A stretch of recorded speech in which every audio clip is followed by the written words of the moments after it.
আসসালামু আলাইকুম। নাদিয়াস কিচেনে সবাইকে স্বাগত জানাচ্ছি ঝটপট চিকেন বিরিয়ানি রেসিপিটি দেখার জন্য। অন্য সকল বিরিয়ানি রান্নার তুলনায় এই বিরিয়ানি রান্নাটা কিন্তু একেবারে সহজ পদ্ধতিতে করা। আশা করছি রেসিপিটি আপনাদের সবার ভালো লাগবে।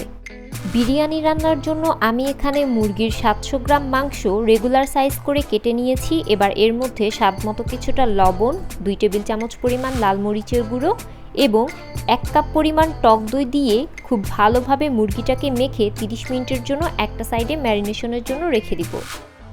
এখানে আমি মিডিয়াম সাইজের 2টা আলুকে এরকম ছোট করে কেটে নিয়েছি। এবার এর মধ্যে সামান্য পরিমাণ ফুড কালার এবং কিছুটা লবণ দিয়ে একটু ভালো করে মেখে রেখে দিব। আর এই ফুড কালারের জন্য কিন্তু আলুর খুব সুন্দর একটা কালার হবে। বিরিয়ানি রান্নার জন্য আমি এখানে চিনি গুঁড়া পোলাওয়ের চাল নিয়ে নিয়েছি 2 কাপ পরিমাণ। এবার চালগুলোকে খুব ভালোভাবে ধুয়ে 30 মিনিটের জন্য পানিতে ভিজিয়ে রেখে দিব। চালগুলো এভাবে 30 মিনিটের জন্য ভিজিয়ে রাখলে কিন্তু বিরিয়ানিটা বেশ ঝরঝরে হবে। 30 মিনিট পর এরকম একটা স্টেনারের সাহায্যে চালগুলোর পানি ঝরিয়ে চালগুলোকে বেশ ঝরঝরে করে নিব। রান্নার জন্য এবার চুলায় একটি পাত্র বসিয়ে পাত্রটি হালকা গরম হয়ে এলে এবার এর মধ্যে আধা কাপ পরিমাণ সয়াবিন তেল কিছুটা গরম করে আগে থেকে মেখে রাখা সেই আলুগুলোকে খুব ভালো করে ভেজে নেব। প্রায় 4 থেকে 5 মিনিটের মতো আলুগুলোকে ভেজে নেওয়ার পর এবার আলুগুলোকে অন্য একটি পাত্রে তুলে রাখতে হবে। এবার সেই একই তেলের মধ্যে দিয়ে দিলাম 1 কাপ পরিমাণ পেঁয়াজ কুচি। পেঁয়াজগুলোকে মোটামুটি গোল্ডেন ব্রাউন কালার করে ভেজে অর্ধেকটা পেঁয়াজ তুলে রাখবো, আর বাকি অর্ধেকটা পেঁয়াজ দিয়েই বিরিয়ানিটা রান্না হবে। এবার সেই ভাজা পেঁয়াজগুলোর মধ্যে 3 টেবিল চামচ পরিমাণ দিয়ে দিব আদা রসুন বাটা, সেই সাথে দিয়ে দিব সামান্য কিছুটা পানি, যাতে করে মশলাগুলো পুড়ে না যায়। আদা রসুনের কাঁচা গন্ধ যাওয়া পর্যন্ত মশলাটাকে কিছুক্ষণ ভেজে নিয়ে এবার এর মধ্যে দিয়ে দিব আগে থেকে ম্যারিনেট করে রাখা সেই চিকেনগুলো, সেই সাথে দিয়ে দিব 5-6টা আস্ত কাঁচামরিচ এবং 4 টেবিল চামচ পরিমাণ বিরিয়ানির মশলা, সেই সাথে দিয়ে দিব 1 টেবিল চামচ পরিমাণ জিরার গুঁড়া এবং 2 টেবিল চামচ পরিমাণ টমেটো সস। তবে কেউ যদি টমেটো সসটা না দিতে চান সেক্ষেত্রে ফ্রেশ টমেটোটা ব্যবহার করলেও টেস্ট কিন্তু একই থাকবে।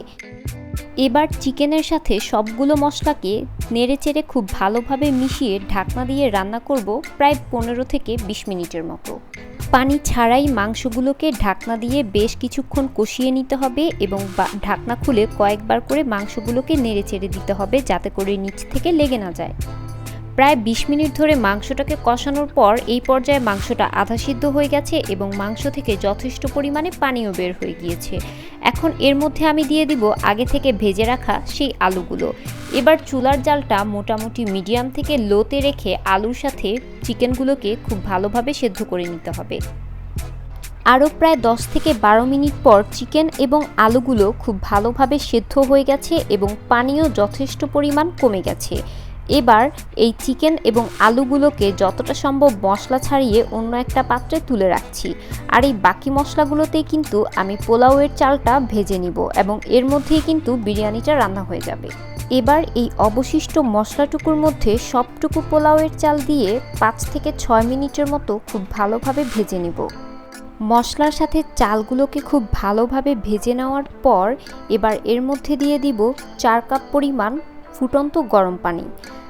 অবশ্যই 1 কাপ চালের জন্য 2 কাপ পরিমাণ পানি ব্যবহার করলেই পোলাও বা বিরিয়ানি সবসময় পারফেক্ট হয়।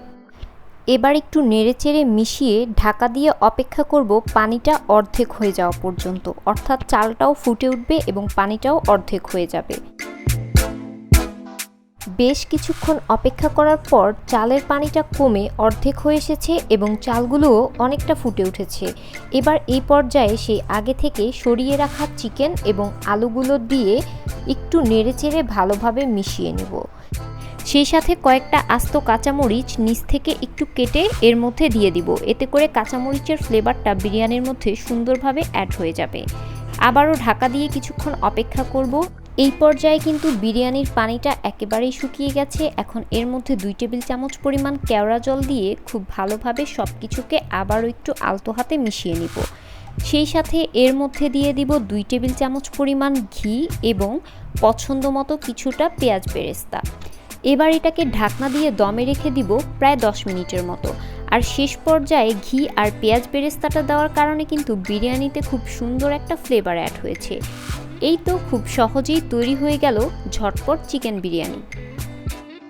যদিও এটা কোনো ট্র্যাডিশনাল রেসিপি নয়, কিন্তু তারপরেও ঝটপট এই চিকেন বিরিয়ানিটা খেতে কিন্তু অনেক বেশি মজা হয়।